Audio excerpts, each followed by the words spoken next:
To make the creme brulee, we first have to get the base ready, and the base begins by starting with the coconut milk. I'm using a canned coconut milk. You can use fresh coconut milk, it's perfectly fine. I just find canned coconut milk a lot more convenient and easy to use, also very consistent. Pour all the coconut milk into a blender. Add in some sugar. Now you can use either coconut sugar or you can use palm sugar, or if you want to use a sweetener, use a sweetener. Don't forget that coconut milk also has its own natural sweetness, so don't add too much sugar into it. A pinch of salt always helps to bring out the sweetness and the flavors of the dish. And chopped ripe bananas. The whole point is to use really ripe bananas. Slightly overripened are better because they also have their own natural sweetness and give a very nice rich flavor of the bananas. I'm also using cornflour, which I'm going to add now, and the cornflour actually helps to thicken the creme brulee. This is an egg-free dish. For flavoring, I also like to add vanilla extract, which is a very nice, smooth, aromatic, and a nice flavor to the brulee.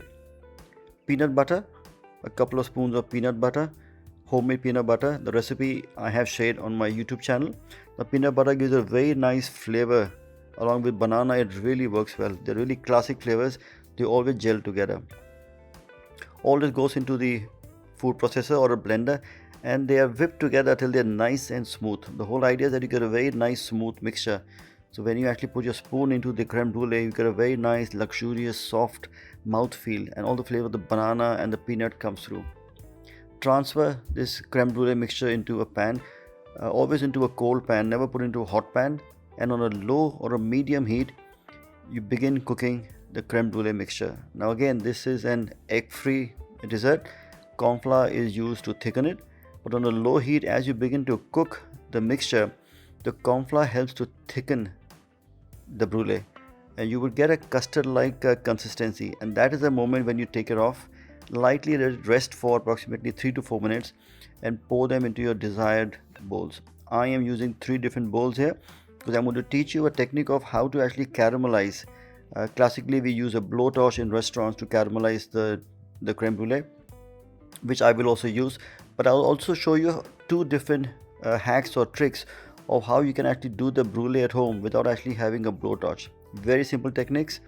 The first one, the classic one, is once you have actually cooled down the mixture, it becomes firm. Now that is important before you actually even blowtorch it, because you don't want to blowtorch a mixture with a hot brulee. So cool down the mixture, it firms up. Add grain sugar or castor sugar, and with a blowtorch you lightly caramelize the sugar till it turns into golden brown and with little specks of dark brown over it. That's the first one. Let that cool for a while. The second one is to make a caramel, a sugar caramel. So into a pan you add your castor sugar or grain sugar, and do not stir the pan ever. On a very low heat, gently let the sugar melt and caramelize till it becomes a very nice light caramel color. Now while the caramel is still hot, pour that on top of the creme brulee, and as soon as you pour in the brulee, it will begin to set and cool down and become firm, and that is exactly what you need, a crisp coating on top. Do not add too much, it becomes too thick otherwise and it's very difficult to eat. The second option is again a very simple option which I really love to use, is to pour the sugar caramel onto a grease-proof paper or a butter paper and lightly spread it across. Let it cool. Fold the butter paper on top of the caramel. So literally you're having like a sandwich of the caramel in between the 2 sheets. And then with a rolling pin, you crush the caramelized sugar. And what you would get is a very nice, fine, golden powdered sugar which has all the flavors of the caramel. And you can use this powder for any garnishes if you like. I'm going to use this powdered caramelized sugar on top of the brulee and lightly sprinkle it and cover it very evenly. You don't want to have lumps on one side, so make sure you spread it all over the creme brulee to give a very nice even coating. Now because this has already been pre-cooked or pre-caramelized, it cooks extremely fast. I place that under a hot grill. So if you have a hot grill at home, this is the perfect one. Preheat the grill. Just leave the creme brulee with the caramelized sugar on top under the hot grill for a minute and a half.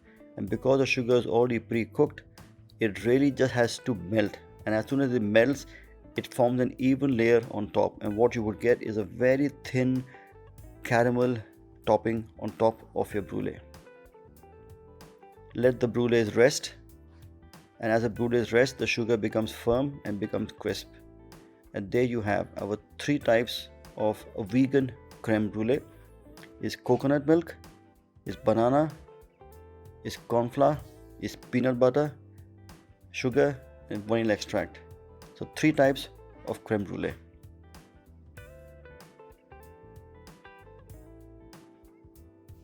Time to taste the creme brulees. So what I'm looking for here is basically when I actually tap onto the sugar which has been caramelized, it should have a nice tap sound. And when I break it with the back of the spoon, it should give a nice crack sound. And that's important. So sugar has to be nice and crisp and crackling, and the brulee has to be nice and soft inside.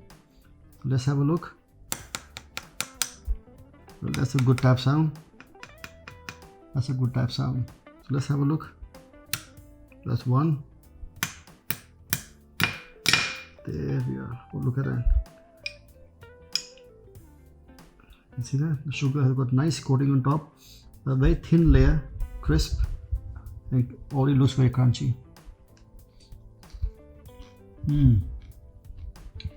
Yes. It crackles in your mouth, and that is a sign of a good creme brulee. Do try it at home, enjoy it, and make sure you leave your comments in the section below. Bon appetit!